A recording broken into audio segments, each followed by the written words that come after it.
Sir আপনি কি খেলা দিচ্ছেন? কয়েনকের মোমবাতি নিবেন, চেয়ার সিটিং, এসব খেলা কি এখন চলে? আপনারা সুন্দর একটা খেলার বুদ্ধি দিই, সব কটা মাই আমার কাছে দিয়ে দেন, আমি নিয়ে চলে যাই। মনে করেন 2-3 দিনের মধ্যে যদি খুঁজে না পান, তাহলে এবারে সব কটা মাই আমার। হলো বারা আমার দাদার ছিল একখান বন্দুক, ওই বন্দুকখান আমার আব্বাক দিয়ে যায়। আমার আব্বার কাছ থেকে বন্দুকখান মনে করিস আব্বা আমার দিয়ে দিছে। বলো বারা না, ওই বন্দুকখান আমি চুরি করে নিয়ে নিছি। এছাড়া তোর কাছে কিটা বন্দুক? তোর কি বন্দুক চালানোর বয়স হয়েছে রে? এ বন্দুকের নিরিখ কি সেটা তুই জানিস? আমার নিরিখ শোন আগে। এর আগে এক বন্ধুর মাথার পর আপেল তুই মনে কর ধাম করে নিরিখ করে মারলাম, আপেল উড়ে যাওয়ার কথা না, ওর কপাল উড়ে চলে গেছে।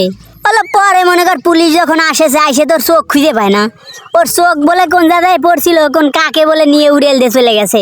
ওই বন্ধুর সাথে ভেজালটা বাঁধিছিল কিসের জন্য জানিস? আমি কটা বাদাম চাইছিলাম, বাদাম দিয়েছিল না। এই বাদাম কার?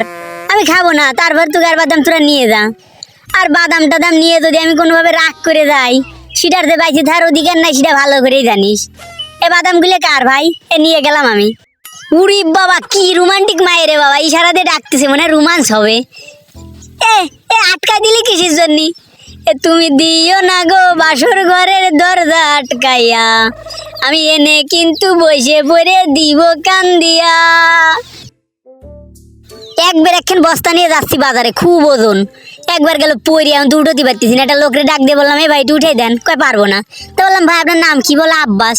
আমি বললাম, আমার বাড়ি আছে একটা গাব গাছ, আসেন আমরা বন্ধু হয়ে যাই। পরে বন্ধু হয়ে গেলাম, বস্তা উঠে দিল।